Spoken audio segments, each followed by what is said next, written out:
Hello and welcome back to Jack-O-Ween. I'm of course your host, Jack Knives. And would you look at the time? It's A24 time. I love this prop.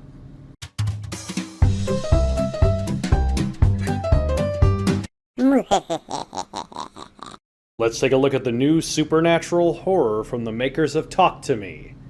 Bring Her Back.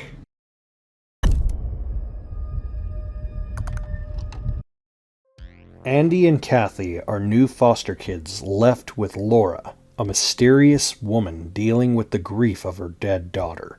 As they try to investigate more about her, they realize that she is involved in a resurrection ritual to try to bring her daughter back from the dead, and she will do whatever it takes to bring her back. The Philippines have quickly become a almost remarkable series of filmmakers, seemingly overnight.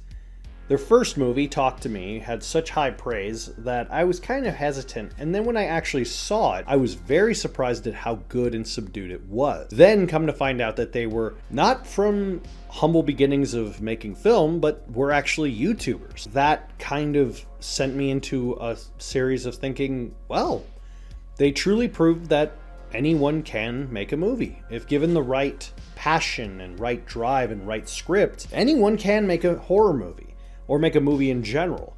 But it had a high budget, it was great, it was well produced and well made. But it's always the second film that determines a filmmaker's credibility. And this second outing, Bring Her Back, they hit it so hard out of the park. I loved this movie. It is probably as close to a modern day remake of Pet Sematary without the concept of Pet Sematary. Like, more of the sprinkling idea of bringing a loved one back from the dead and they're coming back not right. You know, that old trope. But it's done in a naturally disturbing way. The videotapes that you see kind of play into that. It goes into your head and you see things you may or may not have seen or things like that. And it leads you into this kind of interesting disturbingness of something greater going on that you don't really understand. Similar vibes were in Talk to Me, but this one, it explores it way more.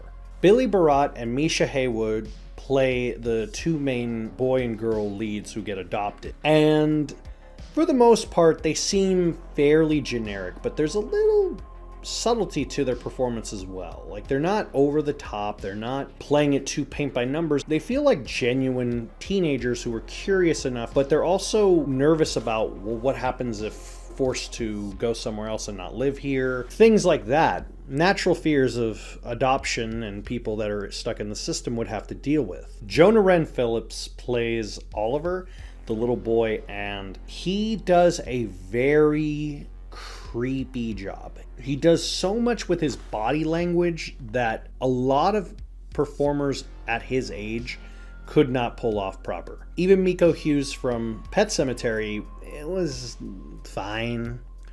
It was a little more goofy than anything else. But this performance was legitimately creepy. Like, it actually got a little bit under my skin.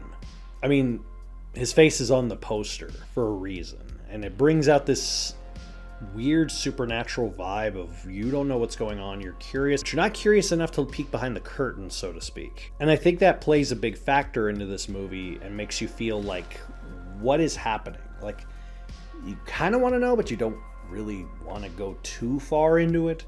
But the entire movie centers around the magnificent Sally Hawkins. I have loved her performance in this movie. I really love her resume, to be honest. I think she has this kindness about her, this sweetness, this caring lovingness around her vibe, her aura that she presents. This movie turns that on its head. You may recognize her from being the main love interest or main lead in Shape of Water, the deaf girl who used sign language.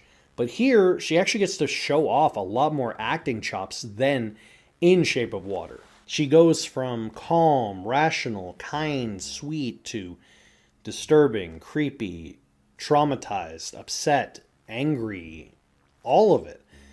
And it's done in a natural way. Like, it doesn't feel over the top. With this kind of performance and character, you'd think it would be over the top and crazy, but no, she plays it very, very subtly. And I think that's part of the reason it works so well.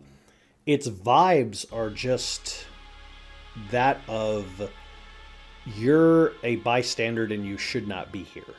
And I think that's what they're going for in this movie. They're trying to play off of that feeling in the back of your head to go, leave, get out, get out. But you really can't. That's a part of what makes it work so well. I truly believe this is probably one of A24's best horror films. I'd probably put it in maybe the top 10, maybe top 15, as far as the list of horror films that they've done.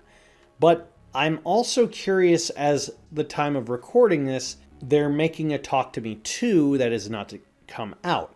And I'm curious how the making of this movie and the making of the first movie is going to play a factor into how they make their next production. This and that production is going to affect their impact of filmmaking, or if it won't at all. Because it seems like the Philippines know what they're doing, they're making great stuff, and I'm really excited to see what they do next. Come back for some more horror goodies on Jack-O-Ween.